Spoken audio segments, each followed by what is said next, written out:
You'll get it when I tell everyone that we're live. Whoa. Because we're live. Some people we're live. You can tune in now. Or I guess it's pre-recorded. Tune in. Well, no, like, it's live. And now. Essentially. And we're live now. No, see, look, we're live. We're on TV. Stop doing that. And now. There. Stop doing that.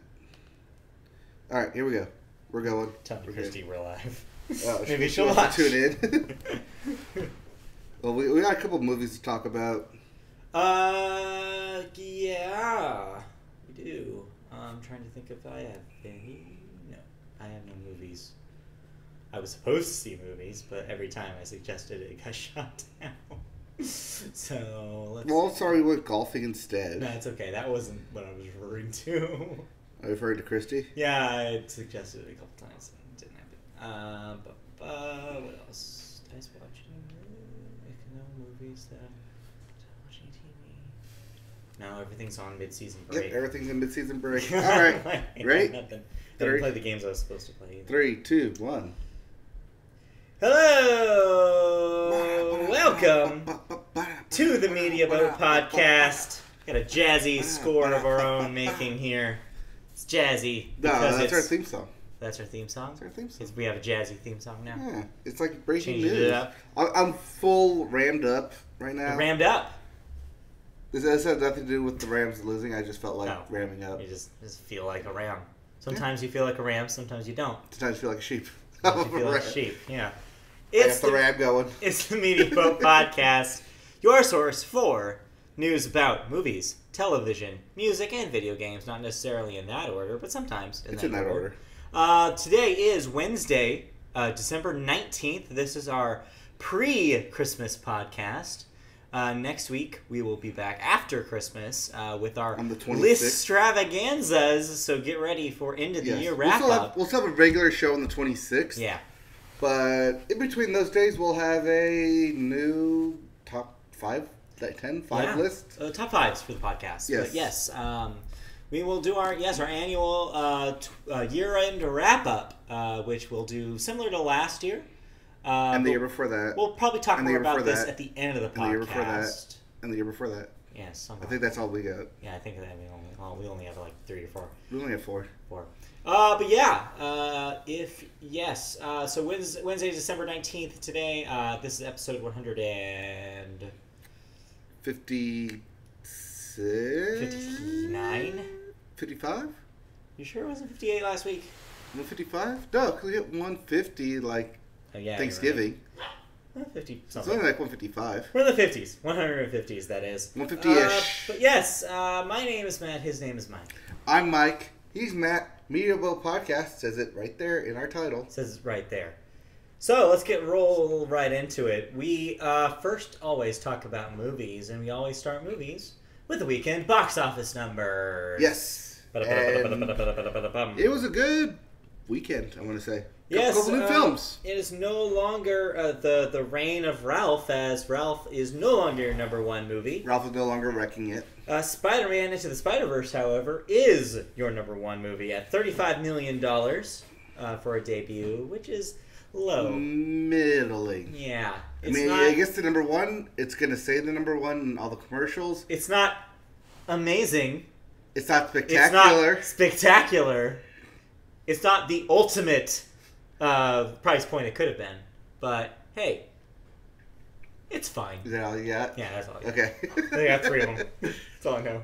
Is that because you've been playing Spider-Man? No, I have not, actually. I have to go back to that at some point. But yeah, Spider-Man Into the Spider-Verse, everybody's talking about this thing. It's your number one movie this week. Number 2, coming in number 2, The Mule, which is your Clint Eastwood as Clint Eastwood movie where he's, Clint Eastwood drug mule. Muling the drugs. That made $17 million. Number 3, The Grinch. Dr. Seuss' The Grinch moves down, earning another $11 million. Its total is at $239 million domestic. That's pretty high for That is going to be film. on your year-end top 10. Probably, yeah. Which is insane. That's dumb. Ralph Breaks the Internet, as I mentioned, down to number 4 this week with $9 million. Only at 154 in comparison. Yeah, so The Grinch is outpacing everything. And this year in box office bombs, you're number 5 with a measly $7.5 million. Peter Jackson directed. Peter Jackson's Mortal Engines just could not muster enough care or anybody to care about it to matter. CGI fest. Everybody probably saw the trailer and was like, yeah, Why is this a thing? Or just maybe that they put too much hope in the existing fan base of the novels to be interested enough.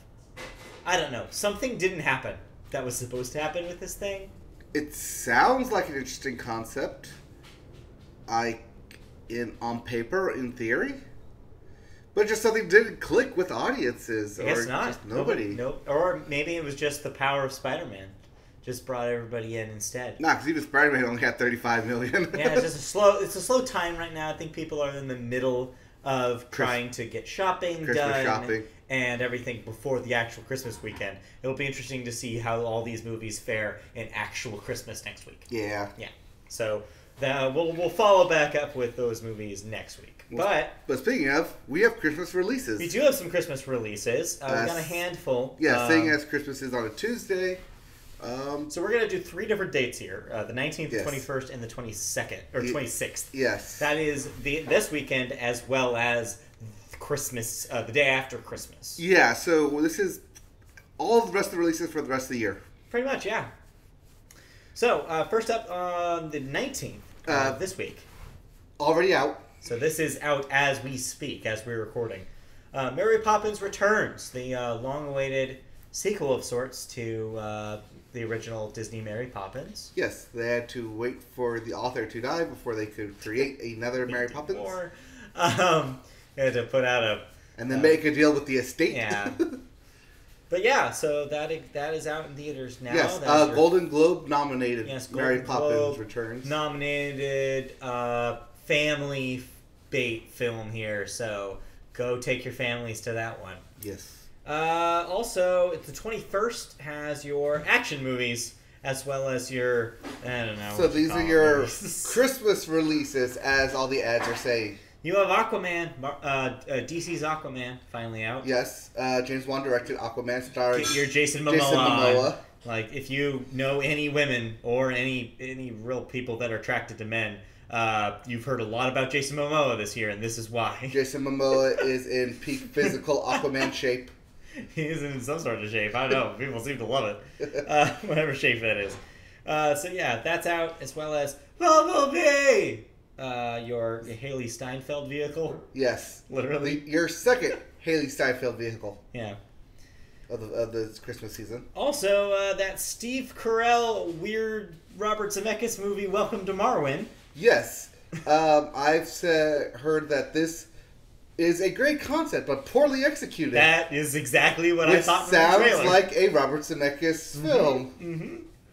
Yeah, the guy, obviously, Back we to the here at the Future. Media Boat Podcast love Back to the Future. Back to the Future and Forrest Gump. However, Robert Zemeckis, he ain't got what he used to get. So, I don't know. Your mileage may vary on Marwen, but... Apparently the mileage of a DeLorean goes pretty far. Yeah, and he's not hitting 88 miles per hour anymore. Not even $88 million anymore. That hey! That movie does have Janelle Monáe in it, though. So, there's something. Also, this week, Second Act. What is Second Act? This is the one I don't know. Second Act is your female love story. This stars Jennifer Lopez as a maid in Manhattan who gets a job as an executive. Manager? Yeah, she gets an executive position. So I heard over the course of this week somebody compare this to Working Girl. Yeah. And say that they're just making Working Girl again. It is. It sounds like they're making Working Girl again. It is. Okay. But yeah, she gets an executive job because of a mess up on her resume. Mm-hmm. And now she has to use street smarts to run the business world. I mean, good for Jennifer Lopez. It's been a while since she had a vehicle like this. She got a paycheck out of it. Yeah, I mean, it's been a while since she's had a starring role, so I'm happy to see her working. But if you want to see her working, you can watch her work it on World of Dance. I think that's what is that the show she's on? Yes. I don't know. Or she's in that cop drama. Oh, right. Shades of Blue. Shades of Blue. But that got canceled finally, I believe. Yes. Yeah. All right. Then your December 26th releases, your post-Christmas releases. One comedy and one drama. You have Holmes and Watson, which is your Will Ferrell, John C. Reilly as Sherlock and Watson. Sherlock Holmes and Jennifer Watson. Yes, Jennifer Watson. Emma Watson. But yeah, so that's out. Mary Jane Watson. Like, I feel like that's questionable. The whole ad that they run is at first they were stepbrothers. They were Talladega. They were racers. Yeah. And then they were stepbrothers, and now So yeah, I guess. Third time, maybe. I hesitate to recommend this at all because I don't know how it'll pan out. It's a Will Ferrell comedy. There's your bar. Yeah, so we'll see. And then the Adam McKay directed, based on true events. Yeah.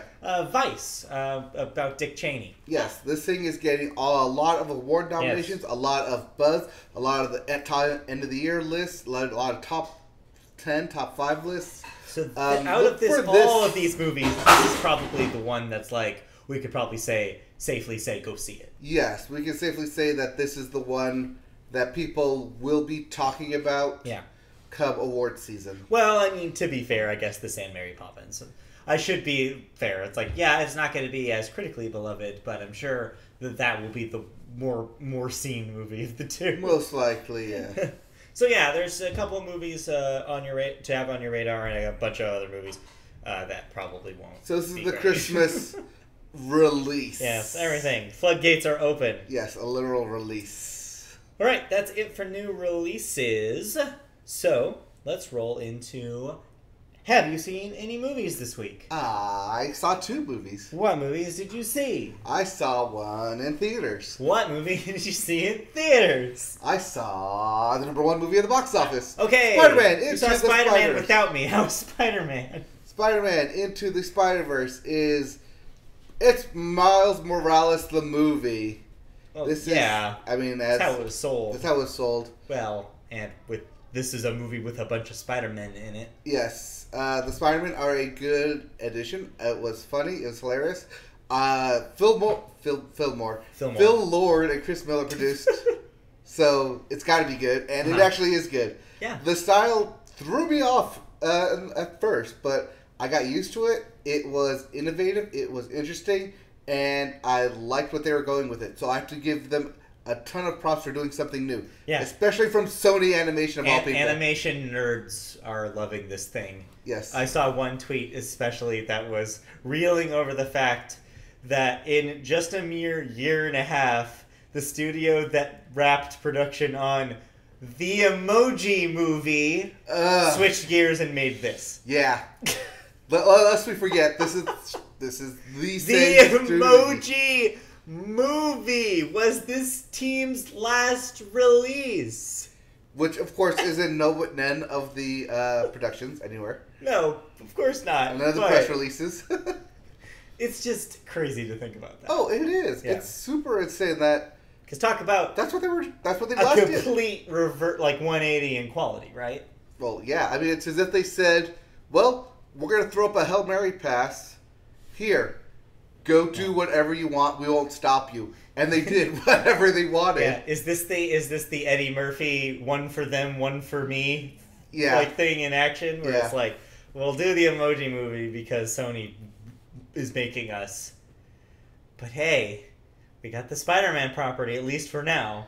Yep. Let's do something really cool with it. Well, this is also Sony's back-end way of having a Spider-Man film and making one without using the Spider-Man live-action proper networking deal. And by the sounds of it, maybe they should have done this in the first place. Yeah. Yeah, because... Long story short, this is really good. I loved their takes, the Sony Animation take, not only on Spider-Man, but on all of its villains. Of their stylization of Wilson Fisk, of Kingpin, of Scorpion, of Green Goblin, of introducing even 2 more guys into it. Okay. Yeah. There's a spoiler. Yeah, no spoilers. I personally wanted. I do hope to eventually see this movie. I don't know how or when, but eventually. Yeah, but no, especially in coming off of the most recent Spider-Man media iteration being Spider-Man the video game. Right, yeah.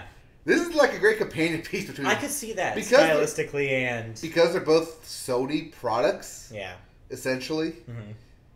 They're a great companion piece. I mean, having played the game and watched the film, they were kind of in tandem, especially since Miles Morales did appear in the video game. Well, spoilers, but spoilers. Spoilers. Like spoilers. Within the first 2 hours, you know that. So yeah, it's brought up. It's in several of the trailers too. But yeah, it's a great film in and of itself. It's a great comic book film. It used a lot of stylized comic book media, a lot of comic book genre, a lot of, not terms, but stylization in terms of like breaking up the screen, flow of animation. It's like a comic book presentation. Yes. Yeah, it's got definitely that feel in it, and it works extremely well with it within that universe. I can't really say anything bad about it, and I can see why it's getting 100% everywhere. Yeah. And like 90s and like being nominated across the board for best animation. And believe it or not, I think it can win. I think you're right. I think this has enough new technology within it and enough of a new presence to have that kind of push, especially in award season. This is going to sweep the Annies, isn't it? I think it might. Yeah. Because it's new and it's different and it's innovative in its storytelling. Yeah. That I think it definitely can and again, in a year where both Disney and Pixar put out sequels.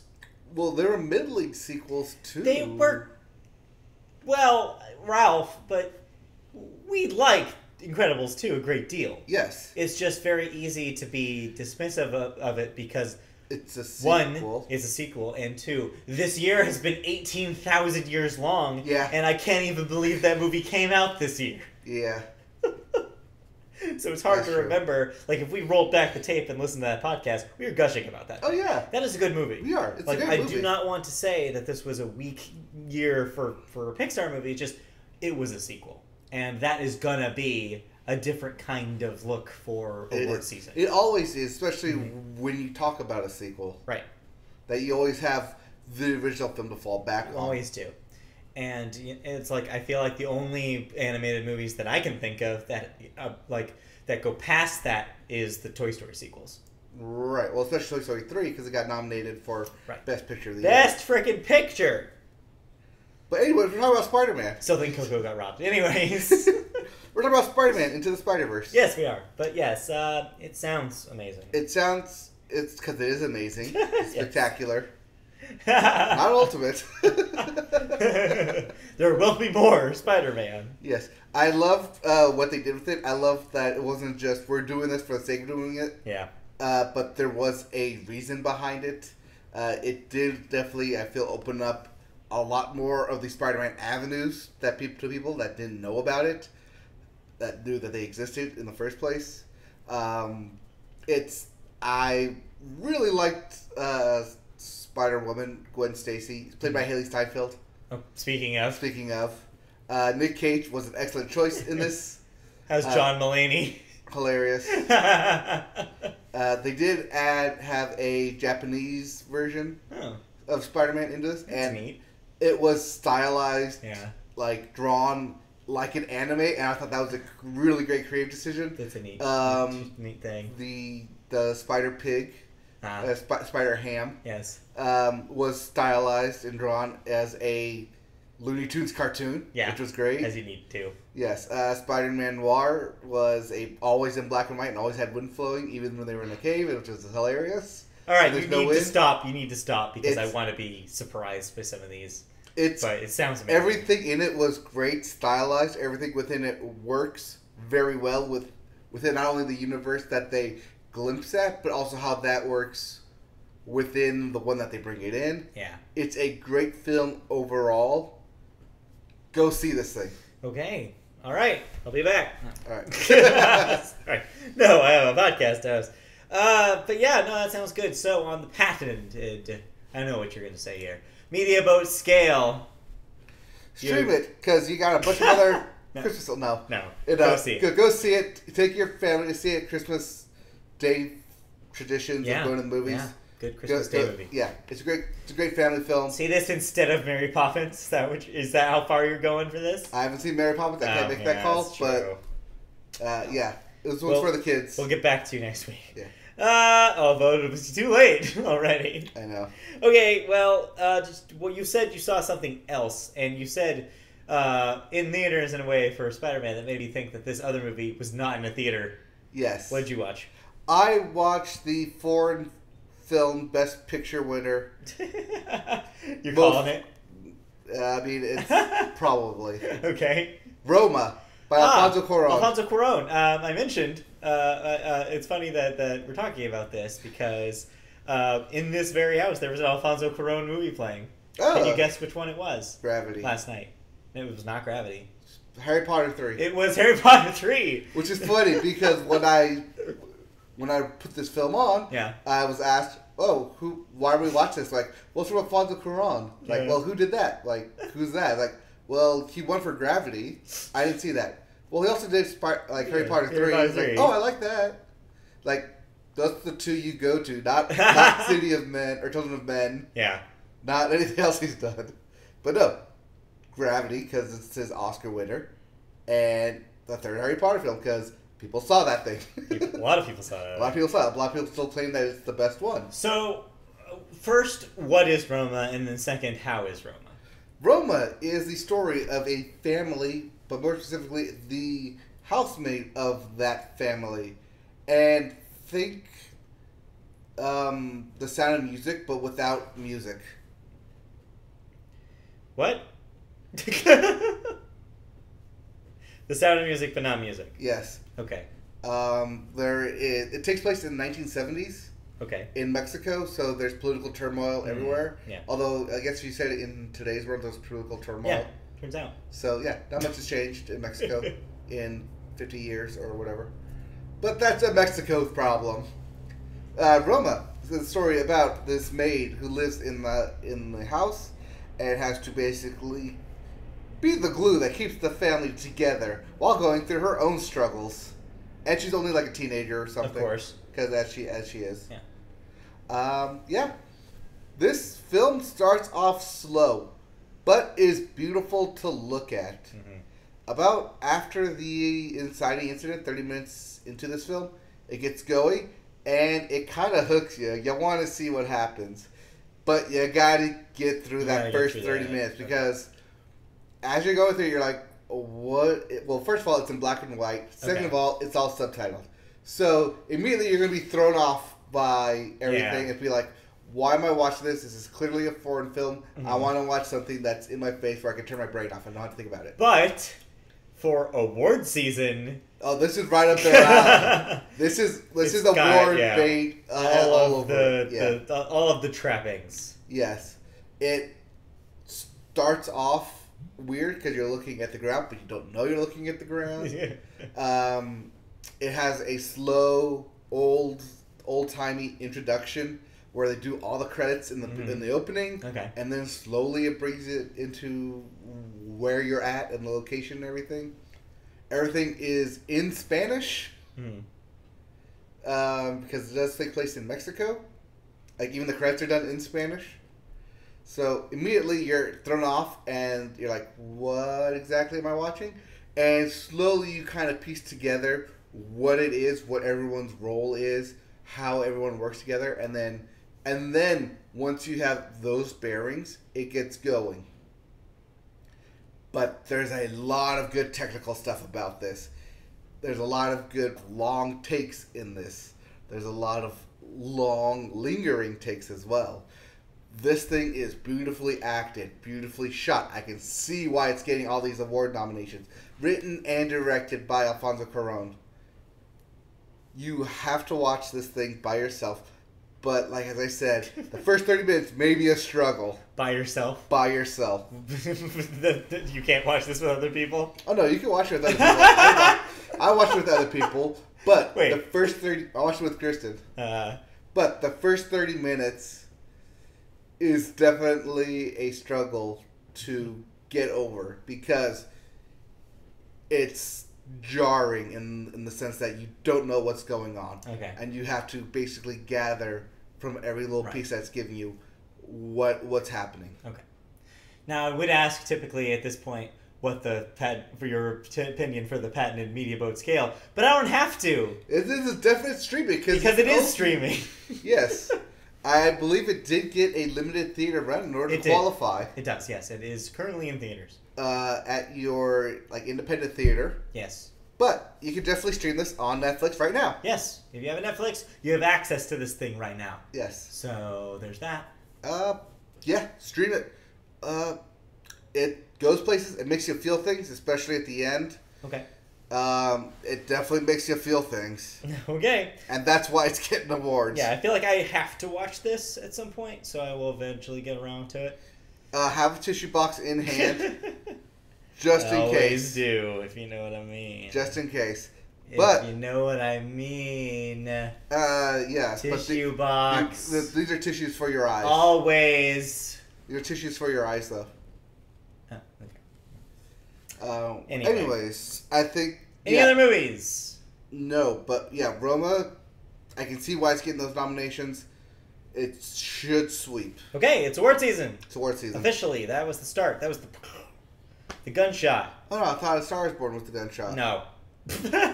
Not anymore, it ain't. Oh, I thought Bohemian Rhapsody was the gunshot. God, no. But that's a good segue. Thank you. Because you're welcome. Our first story in movie news is about Bohemian Rhapsody. Yeah, so as we always talk about box office, we rarely talk about the international box office.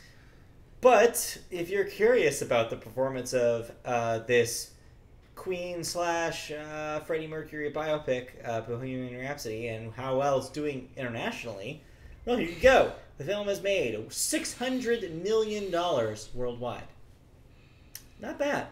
But what does that actually mean? So that means it has become the highest-grossing music biopic of all time. So any movie that is a semi-based on real events about a musician, it has done better than. So It's done better than Ray.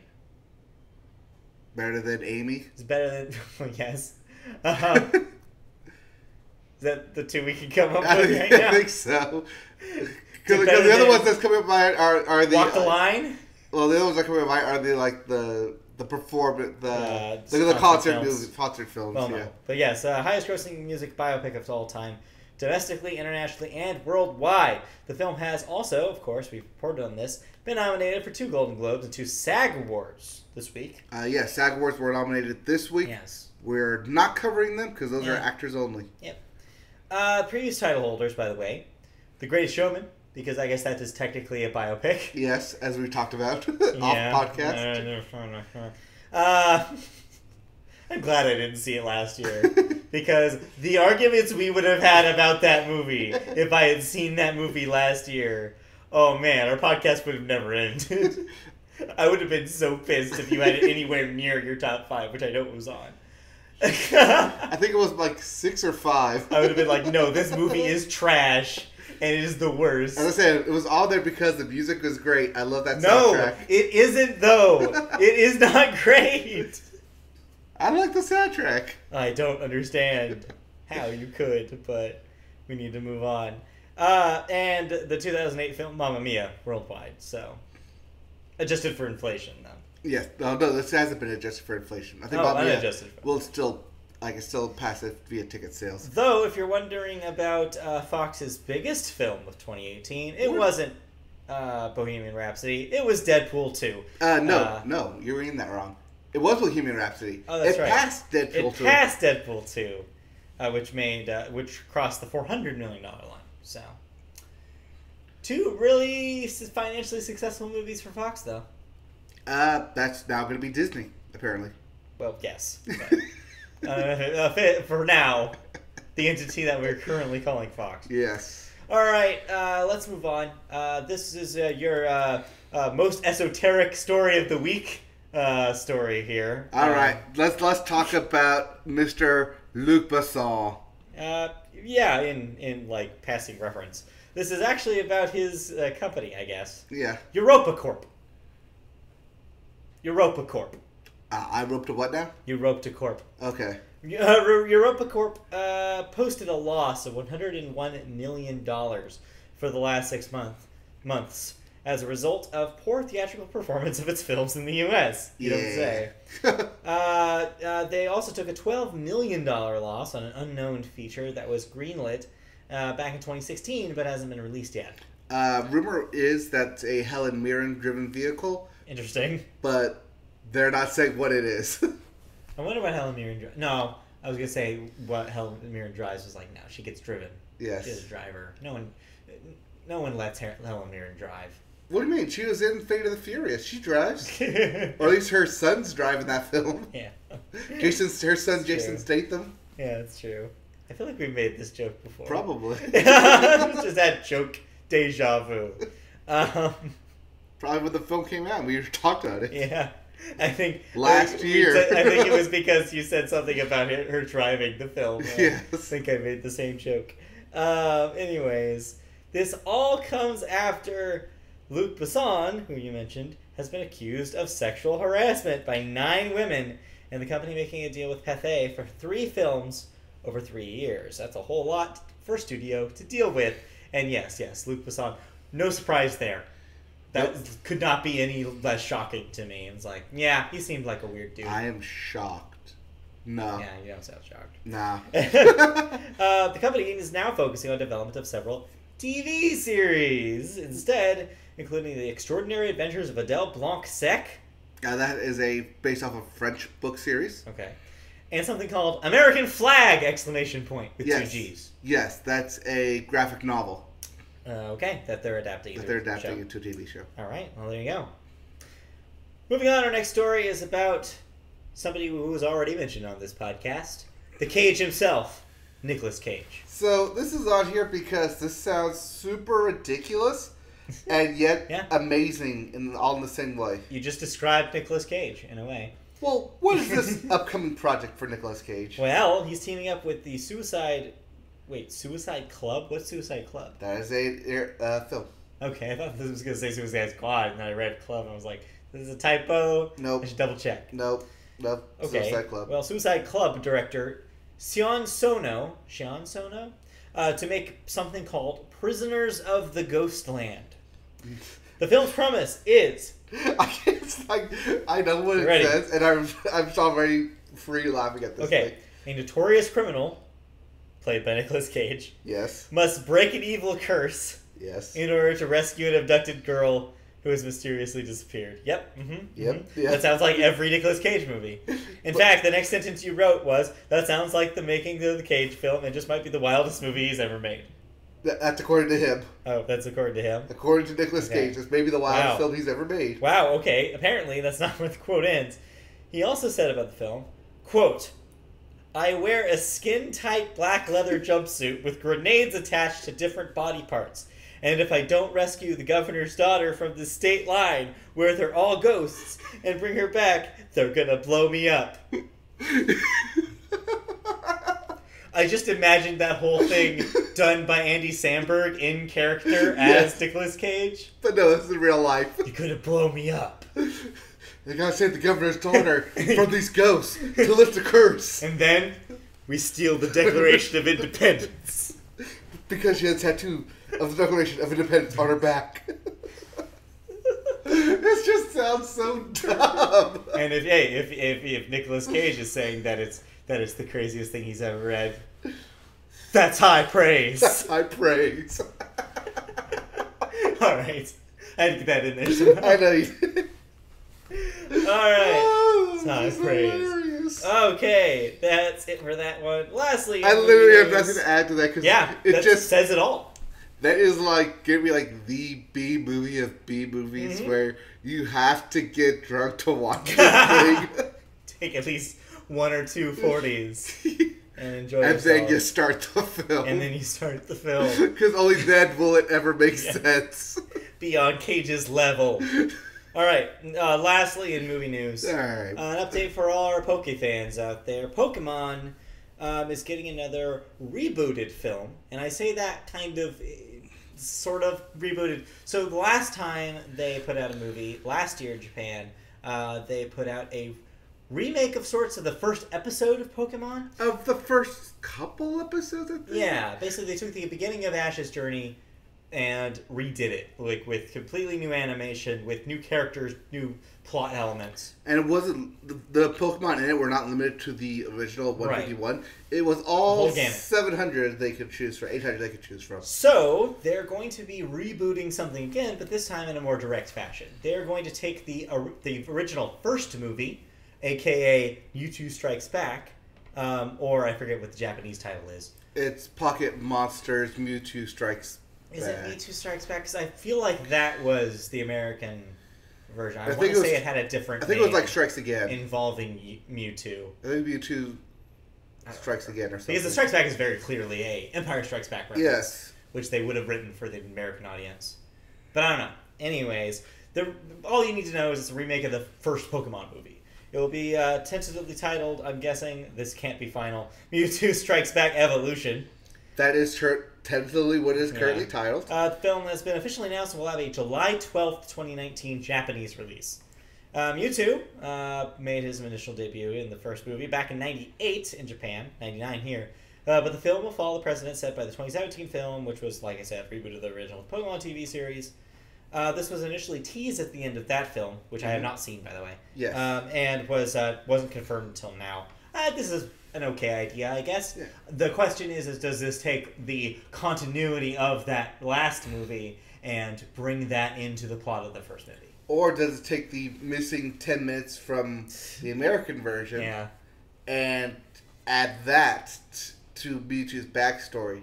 No, because that missing 10 minutes was on the DVD, and anybody could just see it. Okay. Yeah, I've seen it. It's fine. Yeah. It's just a bunch of preamble. I'm glad they cut it because it's totally useless. Yeah, it didn't do anything to improve that movie. But anyway. But it gave them purpose, and the little girl. Yeah, but if you're watching that movie, the plot is so dumb anyways, you're like, I don't care. Well, plus at the end it doesn't matter, it all gets wiped away. Yeah, exactly. At the end of the movie, none of that happened, so it's fine. Also, do you remember Mewtwo returned, the direct-to-video sequel? Yes, he was in Johto, I believe. Yeah, that one's even crazier when you consider it was a TV special in Japan. Right. And we got on a VHS tape here. I actually have that movie. Moving on. Several of them. Yeah, I have that on VHS. But yeah, so there you go, Poke people. Mewtwo. More Pokemon films. Striking back. All right, we already did your thoughts, so that's it for movie news, and that's it for movies. All right, and you saw nothing? I saw nothing new. I heard nothing new. I've been meaning to. Yes, I saw nothing new. Speak nothing of new. But yeah, I have been meaning to see movies. I will hopefully see some movies before next week, so we can talk about lists. All right. Because as it stands right now, I have seen 0 movies this year. My movie list is going to be very sparse. So we'll see. But that means we get to move on to television, and we always start television with sports. All right. So we have sports updates, as this is the penultimate week. Yeah. This is the penultimate week of the NFL.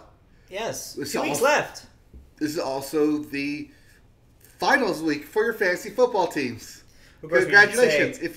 We should say that with a caveat. 2 weeks left of regular season, then it's playoffs. Playoffs. We're talking about playoffs. Well, soon. Playoffs. Soon we got to talk about. We got to be talking about playoffs. Yes. So you have here down that if you're a fantasy person, you might need to know that Cam Newton is out for the rest of the season. As of today, this morning, breaking news: Cam Newton.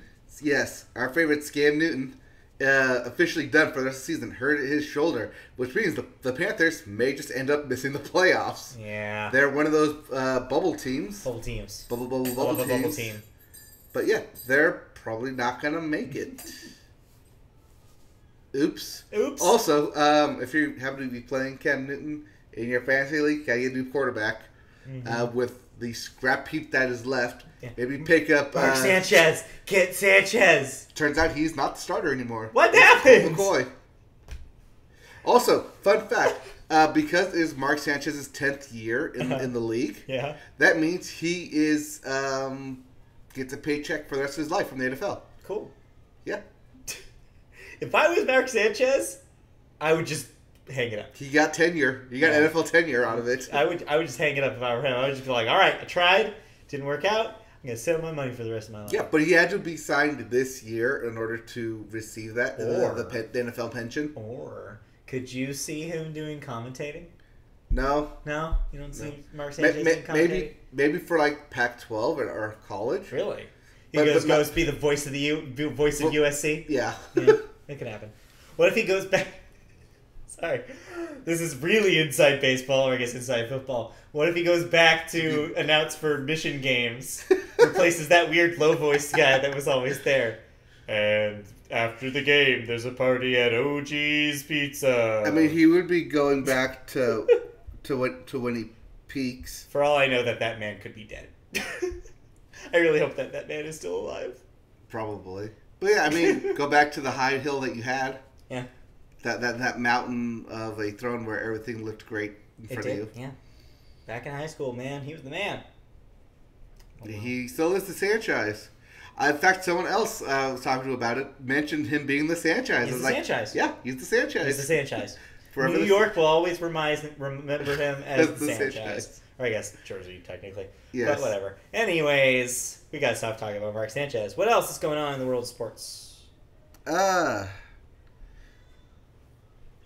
Besides football.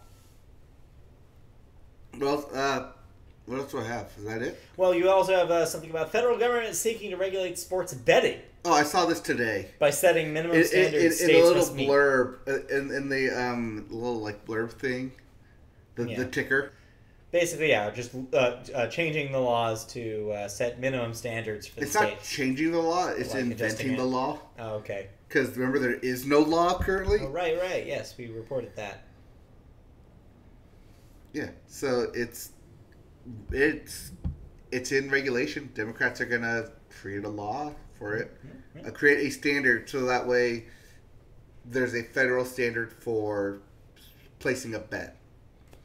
Like you have to be X amount of age, you have to be X amount of something or whatever.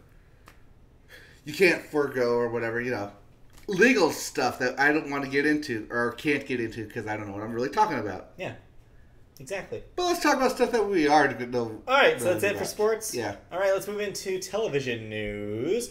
First up, we have a little bit of follow-up about the Les Moonves business over at CBS. So this has been an ongoing story for us. Yes. That we've been constantly covering. Newest update is that the federal government is seeking... went too far up. Board of directors over at CBS has denied Les Moonves' $120 million severance package following the sexual assault allegations, rightfully so. I think we knew this was coming, and we kind of hoped this would be the... We hoped that they would do something, but we had pretty much admitted, there's no way that they'll block it. But somehow, miracle of all miracles, they say, quote, "We have determined that there are grounds to terminate for cause, including his willful and material misfeasance, violation of company policies, as well as failure to cooperate with the company's investigation." So back on September 9th was when he was forced out and found to be abusing his power as CEO and engaging in shocking instances of sexual misconduct with employees. Moonves is said to be pursuing the severance through arbitration in order to seek a measure of vindication, but here's hoping that he doesn't. But wow, I'm shocked. I've never seen an executive that was once that powerful to potentially not have any severance package. That's really good, because he doesn't deserve it, but we will see. Oh no, he definitely doesn't deserve it. But I mean, it's not over yet. Yeah, arbitration takes a while. Yes, we'll see what happens. Especially in third-party arbitration, because you can pay that guy off, as CBS has done for other people. Yep, I've been changed after some controversies last year about what was and wasn't nominated. Yeah, so this is actually going to involve a couple of rule changes, but this is the big one. So yeah, the category Outstanding TV Movie is now getting a length change. It will now have its time,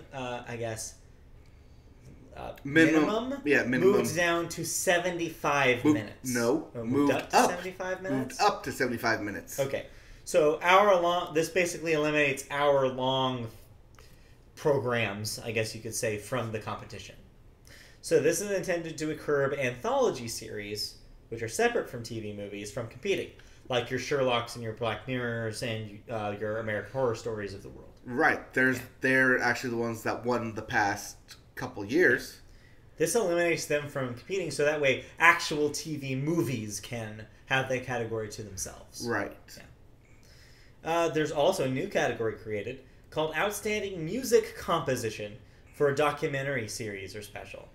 Also the choreography category has been split into two categories between variety programming and scripted programming, meaning that, for example, your choreography in an episode of SNL will not compete against your choreography in an episode of So You Think You Can Dance, which is dance, one, and also So You Think You Can Dance gets like 2 or 3 nominees in that category. Right. So now it'll just win. Now they'll just hand it over to them every year. Well, that or World of Dance or America's Got Talent or whatever. America's Best Dance Crew.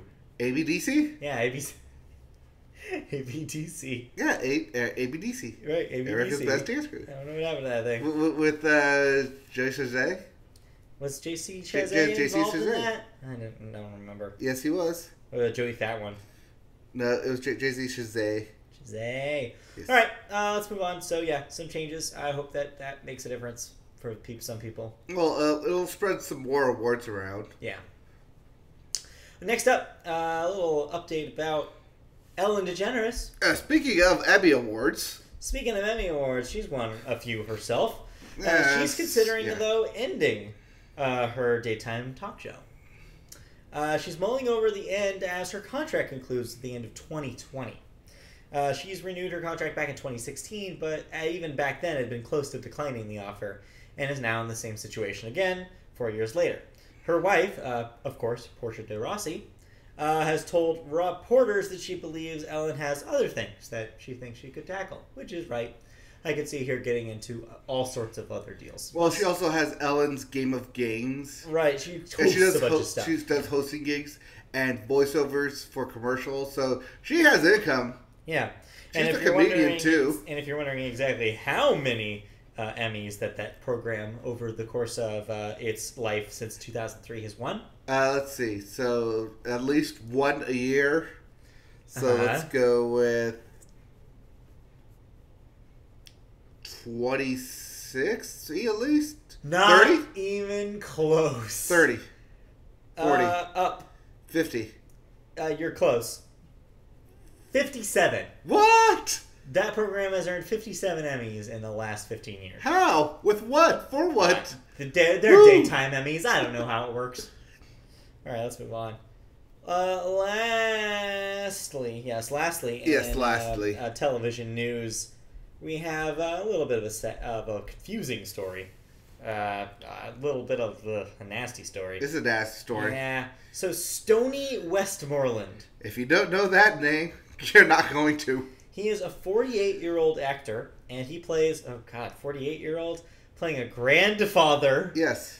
On the Disney Channel sitcom Andy Mack. Well, he has been arrested. And well, remember the concept of Andy Mack was yes. like a 20-year-old and having a kid or something. Something like that, yeah. Yeah. But yeah, Andy Mack, so this Stoney Westmoreland has been arrested for allegedly trying to arrange a meeting with a 13-year-old over the internet. Yikes. Put that in perspective, the kids he currently works with are 13 years old and working in he works with 13-year-olds and they're in middle school in the show. Yeah, yikes. Hours after his arrest, Disney dropped the actor from the show. They said, quote, "We have released him from his recurring role and he will not be returning to work on the series, which wraps production on its 3rd season next week." He had appeared as a recurring character on the series and appeared in 37 episodes, though it's unclear if his character will be written out or just recast. The age of the alleged victim, as you mentioned, is the same as the central characters on Andy Mack and the young actors who portrayed them. Sony was arrested for investigation of enticing a minor via internet or text, which is a second-degree felony in Utah, where the show films. Yeah, didn't know the show filmed in Utah, but now I do. Thanks. That's it for television news. Yeah, I think he's going to get the axe written off. Sounds like it. I'd say they're just going to just not feature him anymore. Yeah. Or really, like, he's on vacation. Yeah, we don't need to have the grandfather anymore. They could have a death and then go through that as an arc. Yeah, I'm not familiar with the show, so I have no idea what they're going to do. Well, it's kids in middle school. Grandparents die. But, 47 is not that old. I know. It's like that's how old the character is, too. Like, that'd be... Yeah. Anyways, that's it for television news. Did you watch any television this week? I finished The Final Table. Okay. You talked about that a little last week, too. Yeah. It's good. Watch it. The food looks delicious. My guy didn't win, but I'm glad for the guy who did.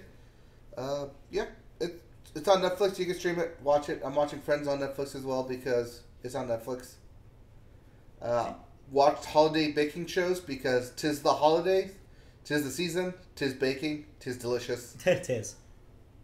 Anything else? I've been watching nothing new, really. Just NFL stuff. Yeah. Okay. What about you? You have something down here, but I don't want to talk about it. What do I have written down here? Oh, yeah. F is for Family. Yeah. Third season came out, so I watched it. If this thing was live action, I would hate it to pieces. I mean, it's set in the 80s. Yeah. It's cathartic to watch. Is it? Yeah, because it's animated. Yeah. And they're cursing all the time. Sure, and lots of yelling. I don't know. Every time that show's been on, I just feel like this is grating. It is. It's just annoying to me. I can't. It's one of those shows where I know I shouldn't be watching this. I know these are terrible people. Yeah. And yet I can't stop watching this train wreck. The humor is hit and miss, but yeah, it's not a good sign. It's Bill Burr. It's Bill Burr humor. Sure. Well, I think it's Bill Burr, actually. I don't know. I know nothing about that show. Justin Long's in it. Sure. He's a Mac. Yeah, he's a Mac. All right. Well, I didn't watch anything new this week. Just caught up on Jeopardy. Everything else is in mid-season break. So. Yeah, that is the problem. So we're going to have a lot to choose from. Turns out. All right. So let's move out of television then and talk about cancellations and renewals. Oh, right. What is gone from my life? What is gone, at least briefly, is Dancing with the Stars. It is not canceled, but it will not have a spring season. It will return in the fall. So usually that is a twice-a-year program. Mm-hmm. Just one. That's how they got to 26? Yeah, but just one for 2019. So at least one scheduled. Yeah.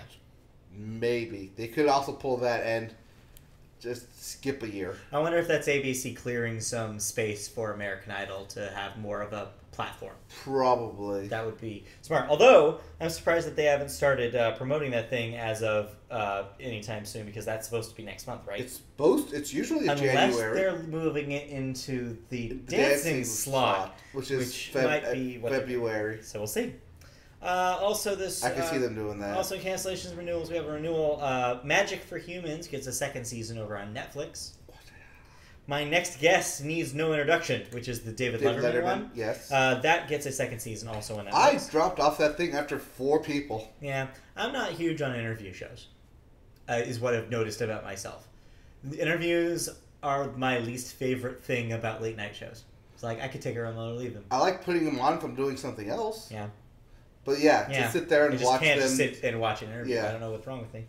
Oh, speaking of interviews, that's what I watched. What? The end of the year broadcast of Real Sports with Brian Gumbel. Oh, okay. Those things are always great. Yeah. And I love it. Definitely check it out. It recaps all the sports segments they did throughout the year. Some of their favorites. Some of them were very interesting. I love what they do at Real Sports. It's great television on HBO. Watch it. It's great. Cool. And then also, CBS has canceled Elementary. No reaction? No, Okay. I mean, good luck for 7 seasons, Lucy Liu. Yeah, well, its upcoming 7th season will be its last, so there goes Elementary. 7 seasons is long, though. It is. I think that's syndication. Netflix has announced Chilling Adventures of Sabrina, which just released its Christmas special, which I did not watch. Okay. It has been renewed for 2 more seasons ahead of its 2nd season. Right, so it means we'll get a 3rd season and a 4th. Season. Confirmed. And Sci-Fi, lastly, has renewed Van Helsing for a 4th season. Yes. All right, and lastly, we got to talk about deaths. And unfortunately, there was a big one this week. Big one, no pun intended. Yes. Penny Marshall, age 75, who, of course, was an actor, most famous for her role in Laverne and Shirley, but also a director of such major films as Big and A League of Their Own. Major films. In fact, she was the first female director to break the $100 million gross mark.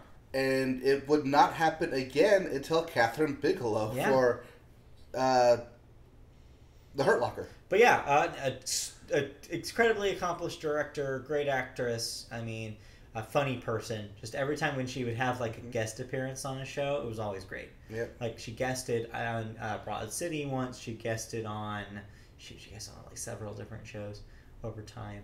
And yeah, she's great. Yes. Anything she did was good. Former wife of Rob Reiner. Yeah, that's true. Rob Reiner himself has been very talking about her a lot this week, kind of in the aftermath of her death. So yeah, a sad one. She will certainly be missed. I should watch A League of Their Own this week. That's a good movie. It is a great movie. It's a great movie. The sports movie too. Speaking of sports, you want to see a sports movie? Oh, speaking of sports stuff. There's no crying in baseball. Yeah, but you can shed a tear for Penny Marshall. That's true. I do remember something else I watched, actually. Okay, what other thing did you watch? I watched the ESPN 30 for 30 documentary 42 to 1. Okay. Which was about when Mike Tyson. Whoa, well, that's a lot of mics. Yeah, Mike Tyson. Yes, Iron Mike lost in Japan to Buster someone. Buster Douglas? Yes, Buster Douglas. Yeah. Yeah. That was on ESPN. Yeah, I watched it. I had no idea.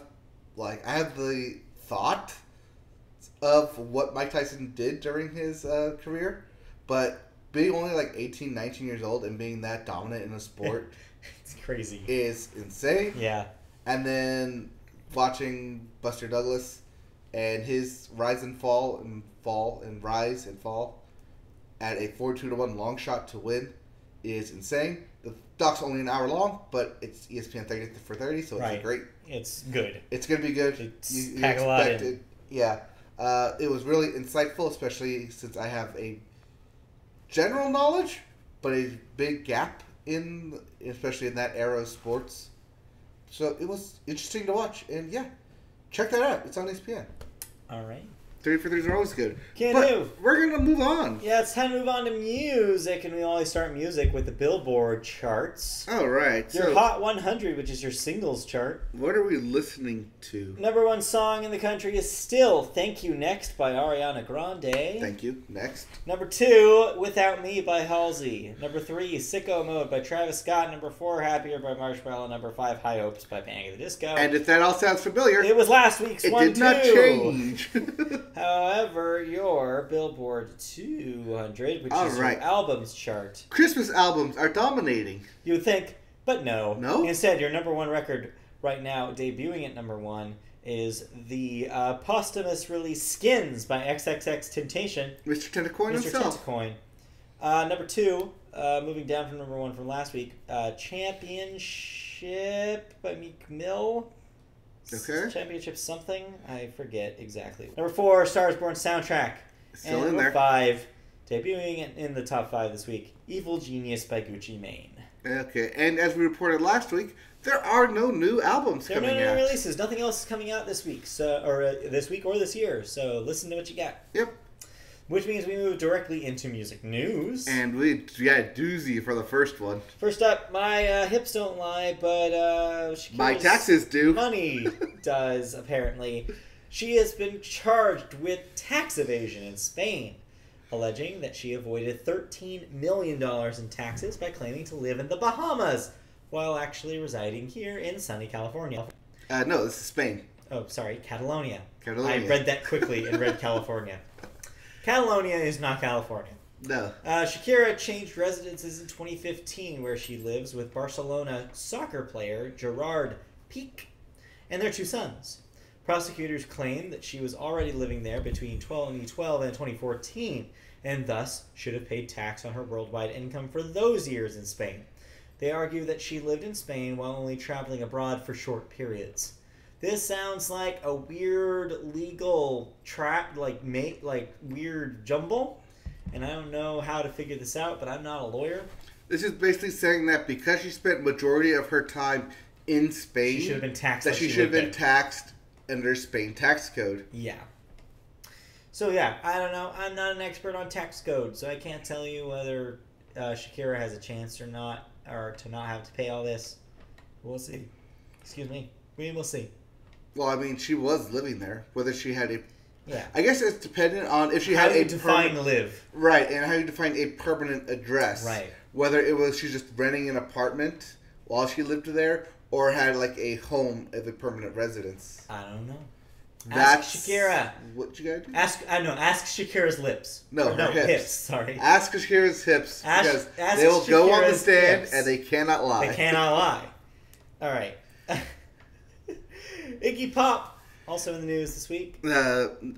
Funny enough, not of pop music, but of punk music. Yes. Iggy Pop is producing a new documentary on punk music, speaking of, which plans to tell the, quote, quintessential story of punk, unquote, while also delving deep into the archives for photos and videos. Guess what's going to be called? Punk, a rock story. You're close. Just Punk. Oh. Punk, as it will be titled, will feature contributions from Sex Pistols, the Ramones, MC5, the Foo Fighters, the Dead Kennedys, Blondie, Guns N' Roses, and even the Red Hot Chili Peppers. The documentary will explore the music, fashion, art, and attitude of the genre. The release will correspond to his return in Australia in 2019, when he will perform at the 30th edition of Blues Fest. I'm not an Iggy Pop fan, but I know of the name. He's a legend. So he's got to be a legend of something if I around, know of the name. He's been around forever. So he's lived through the entirety of what we would call punk in its nascent stages to current day. So yeah, I'd say he's pretty much the authority at this point. Everybody else has died. Living fossil at this point. I mean, he was there in the 60s. He was in a band that a lot of people say was proto, like, what became punk. Like, before there was a word for it, he was making it. There was Iggy Pop. Yeah. Before there was punk, there was pop. So, yeah. Sort of. So that would be interesting. I'm interested to see if that, how that turns out. I know you're usually interested in these, like, music docs. I like a music documentary. Yes. Okay, moving on to a weird-ass story. I thought the other one was our most esoteric story this week, but this might... Oh, no, we're crossing the pond here. Let's talk about Russia, because, hey, why not? It's 2018, and that's what all the news is about. Well, except this is not our government in Russia. This is Russian government in Russia. It's the Russian government and how they're treating rap music. Vladimir Putin, as Mr. Putin himself... You call him Poopin. Poopin. Vladimir Putin. Wants to control rap music influence in Russia rather than banning it, because it, quote, is impossible to stop, then we must lead it and direct it. Okay. The attempts to ban artists from performing will have an adverse effect and bolster their popularity, so he's mainly concerned with the themes of sex, drugs, and protest in rap songs. I think mostly the protests. Yeah, I wouldn't be surprised. Last month, the rapper Husky, which is a good rap name, was arrested after he staged an impromptu performance when his show was shut down in the southern Russian city of Krasnodar. I have no idea how to actually pronounce that. Some Russian city. Krasnodar. Another rapper, Gone.Flood, announced 2 concert cancellations, citing pressure from every police agency you can imagine. Yeah. Turns out you can't really do your own thing in current 2018 Russia. Yeah, just ask Pussy Riot. Yeah, seriously. If you can, I don't know if they're still arrested or not. They are. I don't know. Actually, that's a good question. Lastly, in music, one of our favorites, the Rock and Roll Hall of Fame has announced the 34th annual inductees. Okay, so you're just gonna bypass talking about it then? Yeah, we are. That says everything about it. It sucks. But it's the Russian government, so that's what's come to. What do you expect? It's the Russian government. It's Vladimir Putin's stuff at work there. Yep. But yeah, anyways, Rock and Roll Hall of Fame is more fun to talk about. Anyways, yes. 34th annual inductees have been announced. The inductees are... These are your winners. These are your winners. These will be inducted into the Hall of Fame, official-like. Radiohead finally made it. Well, they got their first nomination last year. In their second year of eligibility. Yes. The Cure. Janet Jackson. John's her brother. Yes. Stevie Nicks. Roxy Music. Def Leppard. And the Zombies. Yes, the Zombies. These are all good picks. Yes, I was thinking Cranberries, Zombies, but no. The Zombies. This is the Zombies, the band. These are all excellent picks. Notably, Stevie Nicks now becomes the first woman to be inducted twice. How, you ask? Is because Fleetwood Mac's already in there. Yes.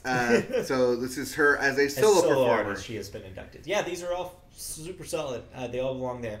The ceremony will take place on March 29th at the Barclays Center in Brooklyn. Yep. No complaints here. These are all well-deserved Hall of Fame acts. Yeah. All right. That's it for music. Did you listen to anything? Probably just Christmas music, huh? That's what I'm listening to. Yeah. I didn't listen to anything new. I don't think I'm going to listen to anything new. Not for the rest of the year. Not for the rest of the year, at least. Broke back out that Casey Musgraves Christmas record. It's good. Yeah. Still good. Yeah. Still good. All right. Moving on to video games then. Oh, do we have to? We do. We have to talk about video games. All right. There are no upcoming releases this week. Everything's pretty much out. Although I do want to note that we didn't really talk about it a whole lot. No, yeah, we did talk about it. Never mind. We covered both Smash Brothers and Katamari last week. We talked about Smash Brothers. I don't believe we talked about Katamari. Well, I haven't played it. I knew we talked about it being released. Oh, being released. Yes, we did. So yeah, nothing new this week. Although Xbox Live Game Pass gets below this week. It's out now. Yes, it does. And then iOS gets Gone Home this week. Oh, cool. Very cool. If you haven't played Gone Home, play Gone Home. Okay, moving on to video game news then. Our first story is a follow-up of a story that I covered briefly on my solo cast. Oh, I realized. Yes. This is a continuing story about dances in Fortnite. And dance the night away they do or do not? To the tune of lawsuits, turns out. Yeah. So not only, like I reported, rapper 2 Milli is a little mad about his dance being used, but also our best friend here at the Media Blow Podcast, Backpack Kid, and his famous floss dance. Which I would like to point out that he is not the originator. No. He is just the popular... He popularized it. Yeah. Because, as I constantly like to point out to random people, this was a dance in Japan, like a year or two prior to it being popular here. Yeah. It was called the Shibuya Shake, and my brother taught me it. But yeah, so Backpack Kid and, get this, Alfonso Ribeiro Carlton from Fresh Prince of Bel-Air are both filing lawsuits against Fortnite and 2K for using their dances in their games. This is mainly because Fortnite is a free game. Also, Donald Faison is from Scrubs also has a dance used in the game that they never paid for. Yeah. So, one YouTube video has noticed that other games have used the dances over the course of the past 10 years, but it does not say if there was ever a negotiation for pay to access the dance. This is the Carlton dance specifically. Yeah, Fortnite is a free game, but the emotes are under a paywall. You have to pay to get the emotes. So, I kind of talked about this when I did the solo show, but there's no way to copyright an existing dance. Dances themselves are unique in the way that they cannot be copywritten. You can try to apply for a patent, but apparently it's very difficult. I know this because I guess Backpack Kid tried to patent floss and has failed to do so. You can, however, copyright entire choreography works, say in a play or a television show or a film. Okay. If it's a thing that exists as a bigger thing, you can copyright it. But if it's a dance move, There's no way to do that. Well, does the Carlton dance exist under the Fresh Prince of Bel-Air? That is a good question. Just like the Donald Faison Poison Dance exists under Scrubs. You could, in theory, say that the studio responsible for developing the Fresh Prince of Bel-Air owns that dance. Yes, you could make that argument in court, and maybe he will. But that is kind of moot at this point because basically Epic can just sit there and be, or 2K, either one, can just sit there and be like, well, you can't copyright a dance, we're free to use this. Mm-hmm. The question is now that there's so many of these people that are all ganging up on them, will in order to get this PR disaster to go away, will they just pay them and call it a day? I'd say Fortnite has made enough money where they can just pay them. Yeah. Epic has a lot of cash. I wouldn't be surprised if this just ends up being settled.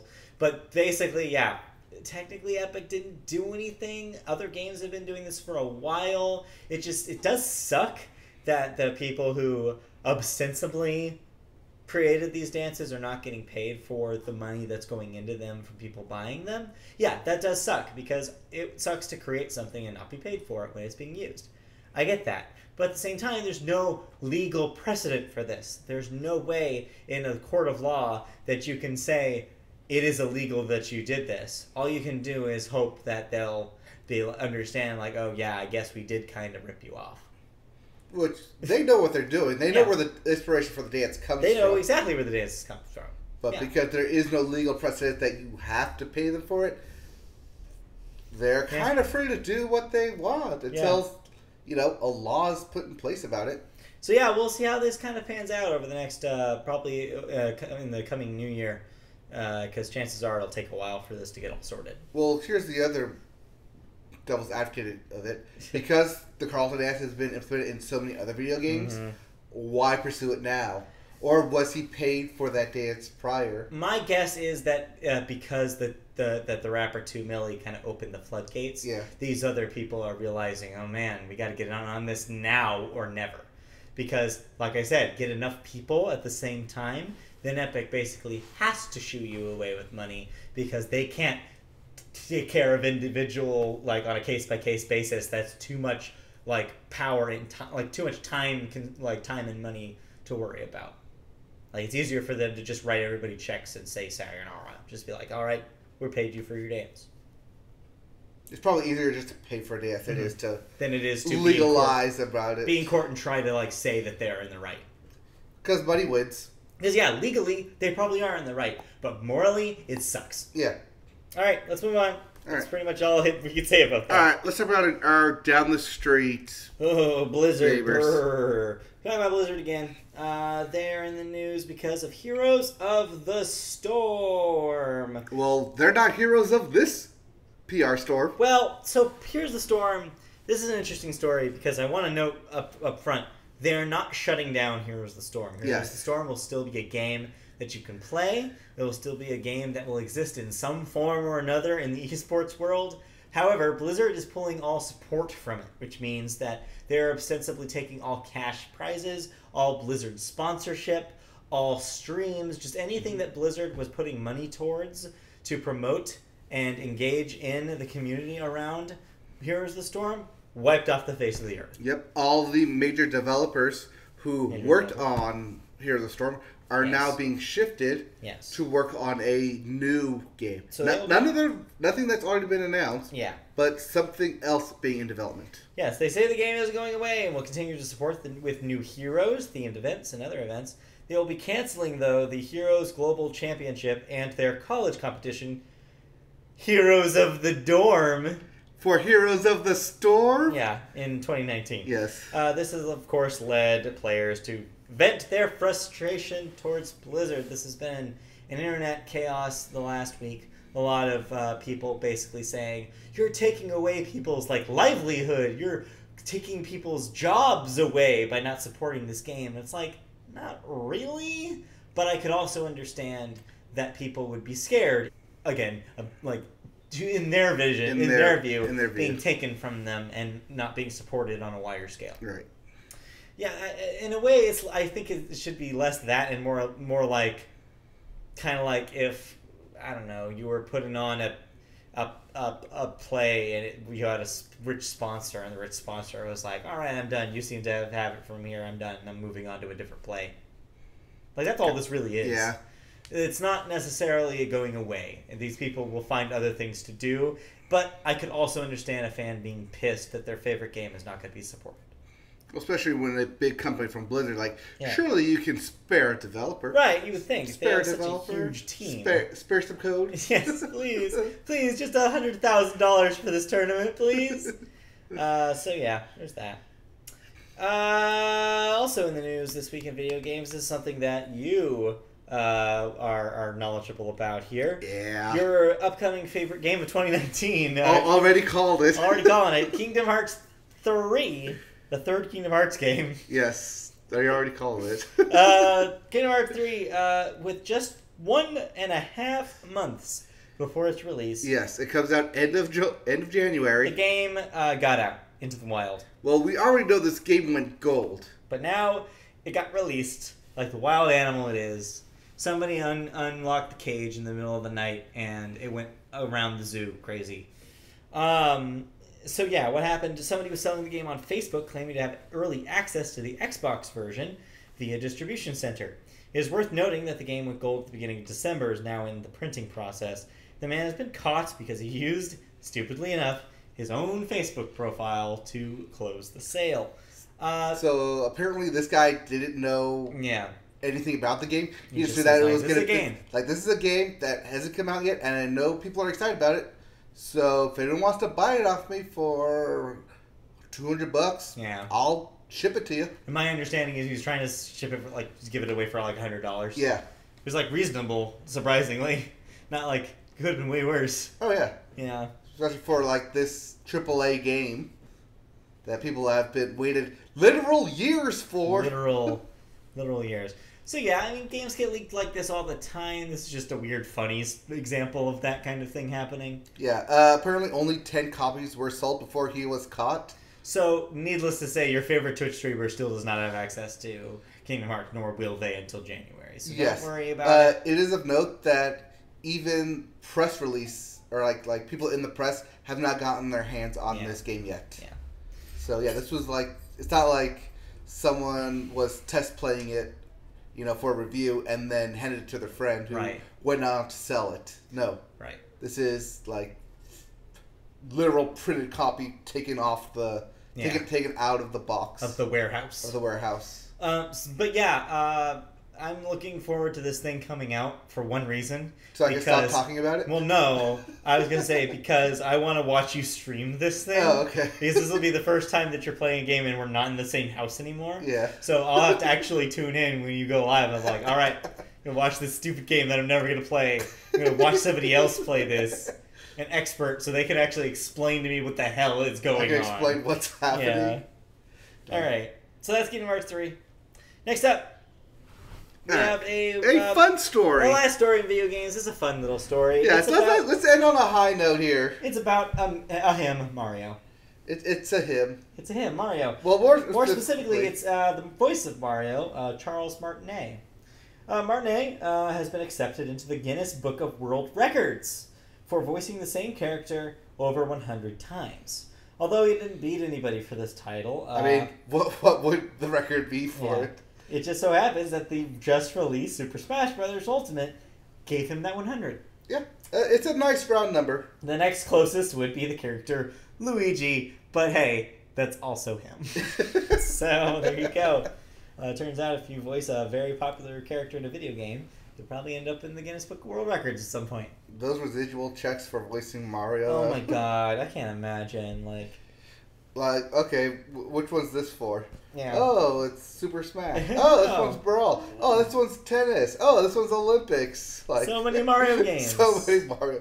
Oh, this one's a 3DS. Oh, This is for that one line I had in Luigi's Mansion. I'm really curious about what happens, by the way, when that Illumination Mario movie comes out. Will they get him to voice it, or will he have a voice? Get Ryan Reynolds as Mario or something dumb. Yeah. I don't know. We'll see. that is it for video game news. Did you play any video games? Yes, actually. Okay. I've been playing HQ. That's not a video game. Well, they're doing a special holiday Christmas. Still not a video game. Okay. Well, then I have been playing another game. It is Power Rangers. That's a television. It's show. it's a mobile Power Rangers game. Okay. It is specifically called. Hold on. Power Rangers by Nexion. Okay, so it's a Nexon game. Yes, it's a Nexon game. It's in the same vein as the Marvel Mobile Strike game, but here's the catch about it, and the reason. Well, I've been playing this game for about 2 months now, and I haven't talked about it for a specific reason. Okay. That being, the Power Rangers are not the entire roster of Power Rangers. Okay. It's specifically the Disney version when it moved over to them. As if that's the one that they have the rights to? As if that's from then on. Yes. I think it's SPD on that they have the rights to. Everything after the Disney buy of Saban Entertainment? Yes. Yeah. But they do have, strangely enough, the original Mighty Morphin it, but they're behind such a huge paywall and grind. Because they know that's the one everybody wants. Because that's the one you want. And they just also have to be the most powerful in it. Of course. But you can also get the different shards to power up the other Power Rangers. But you have to... So normally in Mobile Strike it was you fill up the bar, you go up the level. This one, no. You fill up the bar, you get a +1 next to your level. Yeah. Then you do that 5 times over in order to go up the next level or the next star rank. Mm-hmm. This is different from other games like Mobile Strike, like even Kingdom Hearts Union Cross, which after you level it up enough, you can get the next tier. No, this is level it up, you'll get a +1. You do that 5 times over, and I basically said, this is dumb. Why can't I just level it up as it is and go up the next level there? That sounds terrible. It is terrible. This is a cash grab. This is the dumpster fire of a game. So don't play this. I was hoping that, hey, it's all the Power Rangers. Nope. It's, I like what they did with, it's Nexion. Why? Yep, no, it's pay money to get all the power. It's pay money. It's paywall. It's cash grab. It's dumb. Don't do that. Welcome to 2018 mobile gaming. That's going to be my mobile game of the year. Just paywall stuff. Just money. Just money. Just a picture of a $20 bill. This is my game of the year. Speaking games, I did not play anything new this week. But I did play old games. What'd you play? We got a Super NES Classic in the house. Oh, okay. Yeah, we played some of the old games. Oh, because it was on sale? I don't know where it Christmas came from. gift. I'm just accepting that it's here. Okay.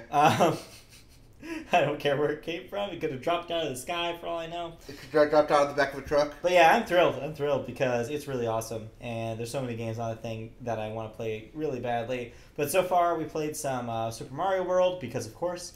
We played some Kirby Superstar. Because you love Kirby. Because I love Kirby. Played some of that. We played some Donkey Kong Country, which is still not a good game. In case you were wondering. I was not. Today I watched some F-Zero and some Secret of Mana. Oh, is that what I was watching? Yeah, that was Secret of Mana. Okay. And then, Did you play any of that Star Fox I have not touched Star Fox 2 yet. That is the new game. That is technically a 2017 release. Yes. So it's not eligible for this year either. But yes, that is a new game of sorts. So I haven't touched that yet. But yeah, I'm excited to jump into that. Excited to jump into Super Metroid. Excited to jump into Yoshi's Island. Okay. There's some quality stuff on there. Okay. So, but that's old. All right. Well, so I have played no new video games. Okay. Speaking of not playing any new games, I've gone back and I've played Kingdom Hearts Union Cross, Unchained Key, whatever it's called now, the iOS version. Right. The phone game. So when you play the iOS version, you can play the Kingdom Classic games, from that Kingdom Classic trailer. Yeah. And if you do X amount of stuff, you get a free Keyblade out of it. I have just stupidly hard. Yeah. For no good goddamn reason. And yeah, it's fun. I enjoyed it, but I'm excited for the new Keyblade. It's just sitting in the code. I don't know what it looks like. Just waiting for code. you. It's waiting for you. But yeah.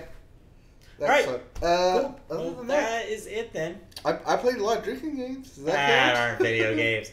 All right. Well, I'm calling it then. Let's end this. All right. That does it for video games. Plug away. And thus, that does it for this week's Media Boat podcast. Do you like what you saw today? Well, yes, I did. We will be back for another regular episode of the Media Boat podcast next week. We'll be back for a regular episode on Wednesday, but we'll also be back in audio form for our list and wrap-up shows. So, if you want to hear what we thought about all the movies, the TV shows, the albums, and the video games that we experienced in the year 2018, well, get ready, because we will have not only a recap of some of the most crazy, insightful news stories of the year, all those subjects, but also our top 5 lists of the top 5 things that we thought were the best things released in 2018. So these are normally hour-long podcasts. Yeah, we usually try to belt them out. 30 minutes for news, 30 minutes for the top 5. So we'll see how that goes this year. Yeah. Music is going to be a shit show, I can already tell you. So we listened to quite a lot of music. This was the best year of music so far on this podcast. Let me do a quick count of stuff we've actually reviewed, because it's been actually not. And I think that this will be the first and maybe only time of this entire podcast where my number 1 album is something you can agree with me on. Probably. I think I could probably call everything right now. But we're not going to. No, so you get to tune in next week and find out when we tell you.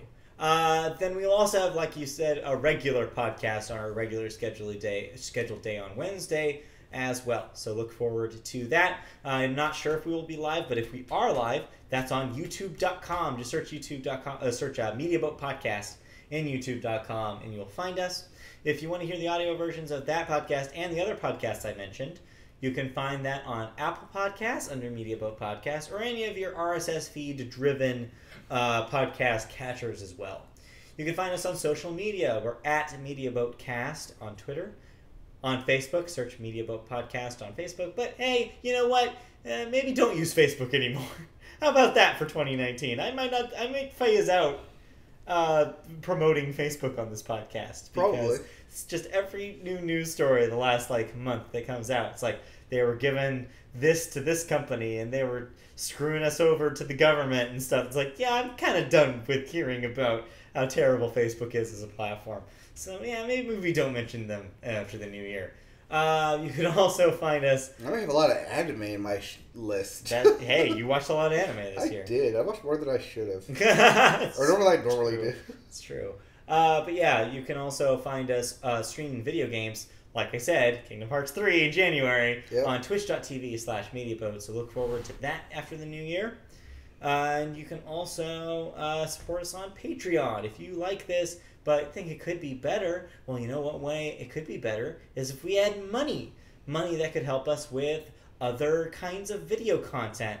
Money that could help us with a better technology to record our podcast with. All of that and more could be yours and ours if we get supported on Patreon.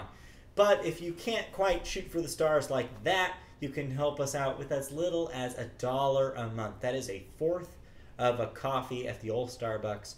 You can help us out just by $12 a year. That even little amount can help us out make this podcast and this website, MediaBoatPodcast.com, even better in 2019. That'll do it for the plugs. All right, so, I got numbers then. You got numbers? Yep, we got 34 albums we listened to. That's a lot. And, well, more than that, technically. It's just 34 we talked about. Yeah, 34 we talked about. I have 26 games we talked about. Yeah. I got 50 movies. That's a lot of movies. I know I tried to get to 60. And then Movie Pass died on me. Yeah. Let me see here real quick. 1, 2, 3, 4, 5, 6, 7, 8, 9, 10, 11, 12, 13, 14, 15, 16, 17, 18, 19, 20, 21, 22. Oh, yeah, actually we came out. 23. I don't remember these. 30, 31, 32, 33, 34, 35, 36, 37, 38, 39, 50, 51, 52 films. I did it. You did it. I did it. A movie a week. I did it. And the year's not over. I know, but before our list. Yeah. I did it. Going to. I said, I know. I was at 48 last year, and I was kicking myself. Well, there you go. Because I didn't hit the 50. But yeah, all right. I did it. On that note, we have to go. So we will see you guys. It finally happened. Next time on the Media Thank you all podcast. for listening. We'll be back next week. Bye. Yes. Bye.